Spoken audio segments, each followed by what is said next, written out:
1,00,000 మంది శివభక్తులతో కలిసి మహారుద్రాక్ష పూజలో పాల్గొనండి. వెంటనే కాల్ చేసి మీ పేరును నమోదు చేసుకోండి. నమస్తే గురుగారు. నమస్కారం. మళ్ళీ ఇంకొక కథ కావాలి.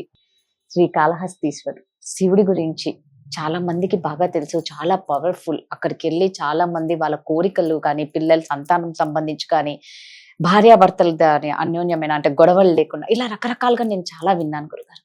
మరి అలాంటి శ్రీకాళహస్తి శివుడి కథ మాకు చెప్తారా? కాళహస్తీశ్వర స్వామి దేవాలయం అత్యంత శక్తివంతమైనటువంటి దేవాలయం. మన భూమి మీద పంచభూత లింగాలలో కాళహస్తి వాయులింగం. భగవంతుడున్నాడా, భగవంతుడి యొక్క మహత్యం తెలుసుకోవాలి అంటే పంచభూత లింగాల దర్శనం చేస్తే వాళ్ళకి తెలిసిపోతుంది భగవంతుడు ఉన్నాడా. పంచభూతాలంటే ఏంటి? గాలి, నీరు, నిప్పు, భూమి, ఆకాశం.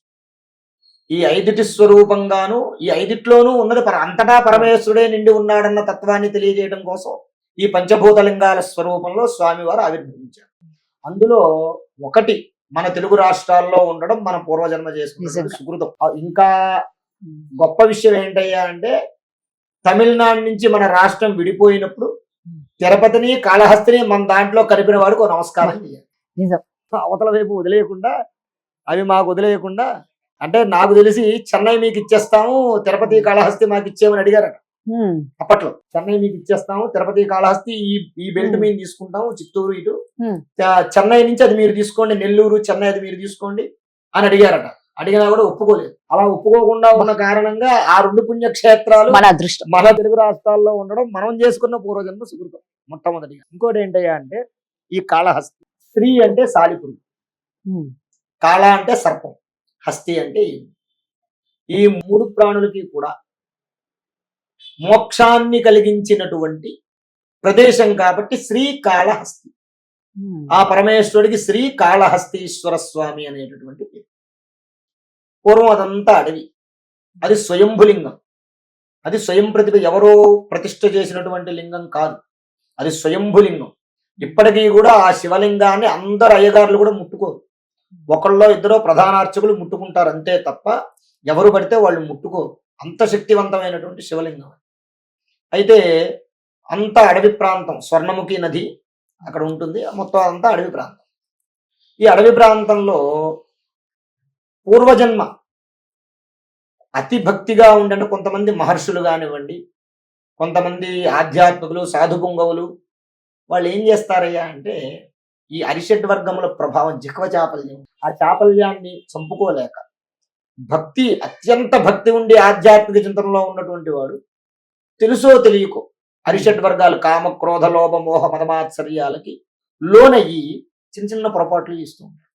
ఆ పొరపాట్ల వల్ల ఏమవుతుందయ్యా అంటే నెక్స్ట్ జన్మలో జంతువులాగా పుడతాడు. మనిషి రూపంలో ఉన్నవాడు నెక్స్ట్ జన్మలో జంతువులాగా పుడతాడు. అలా పుట్టినప్పుడు ఏం చేస్తాడయ్యా అంటే అది జంతువు అయినా సరే, మనిషి అయినా సరే, పూర్వజన్మలో మనం చేసినటువంటి భగవదారాధన మన మనస్సులోనే ఉంటుంది, అది పోదు, ఆ వాసన పోదు. అలా ఈ సాలిపురుగు, ఓ సాలిపురుగు ఉండేది అడవిలో, ఓ చెట్టు మీద. చెట్టు దగ్గర కింద ఈ శివలింగం ఉండేది. శివలింగం ఎండకి ఎండి వానకి తడిసిపోతూ ఉండేది.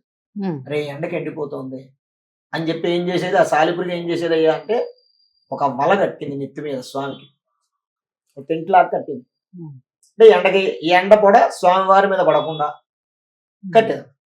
వానొస్తూ ఉండేది, వానొస్తూ ఉండేది. ఆ వానకి ఆగుతుంది, అది అడవిలో వాన ఎక్కువ పడుతూ ఉంటాయి కదా, అయిపోతూ ఉండేది. మళ్ళీ కడుతూ ఉండేది, మళ్ళీ పోతూ ఉండేది, మళ్ళీ కడుతూ ఉండేది, మళ్ళీ పోతూ ఉండేది. ఈసారి ఇంక ఇలా కాదని చెప్పేసి చాలా కష్టపడి చాలా గట్టిగా కట్టిందట. ఇంకా 1-2 సార్లు గట్టిగా కట్టిందట. 2-3 వేసి కట్టి ఈశ్వరుడికి ఇంకా ఎండ కూడా ఇబ్బంది కలగకూడదు, ఎంత వాన వచ్చినా అని చెప్పి కుంభవృష్టి పడింది. అయినా సరే ఏమవ్వలేదు, శుభ్రంగా టెంట్ అలాగే ఉంది, ఆ వల అలాగే ఉంది. ఈశ్వరుడు ఈసారి పరీక్షించాలనుకున్నాడు, అగ్ని పుట్టించాడు, కాలిపోయింది. మళ్ళీ కట్టింది, మళ్ళీ అగ్ని పెట్టాడు, మళ్ళీ కాలిపోయింది. ఈసారి ఈశ్వరుడికి నమస్కారం చేసుకుంది, ఎలాగైనా సరే నువ్వే ఈసారి కాపాడాలని. మళ్ళీ కట్టింది, మళ్ళీ అగ్ని పెట్టాడు. ఇంకా నా వల్ల కాదు, ఓం నమ శివాయ అని చెప్పి ఆ మంటలోనే కాలిపోయి ఆత్మార్పణం చేసేసుకుంది సాలిపురుగు. ఇంకా ఏం చేయండి నేను, నీకు నేను ఇది కట్టలేనప్పుడు ఈ జన్మ ఎందుకు? నీ సేవ చేసుకోనప్పుడు నేను ఇది కట్టలేనప్పుడు ఈ జన్మ ఎందుకు? అందుకని చెప్పి ఈశ్వరుడు ప్రయోగించినటువంటి ఆ నెట్టు సాలిపురుగు యొక్క వల ఏదైతే ఉందో ఆ వలకు మంట అంటుకుంటుందో ఆ మంటలోనే దూకి ఆత్మార్పణం చేసేసుకుంది. సాలిపురుగు యొక్క శక్తి ఆ తత్వాన్ని ఆ ఆత్మని ఆ శివలింగంలో కలిపేసుకున్నాడు పరమేశ్వరుడు ఆ భక్తుడిని, ఆ సాలిపురుగు. తర్వాత కొంతకాలానికి ఓ సర్పం వచ్చి రోజు కూడా మణులు పెడుతూ ఉండేది. అది దివ్య రూపనాగం అంటే మణులు పెట్టేటటువంటి సర్పం అన్నమాట.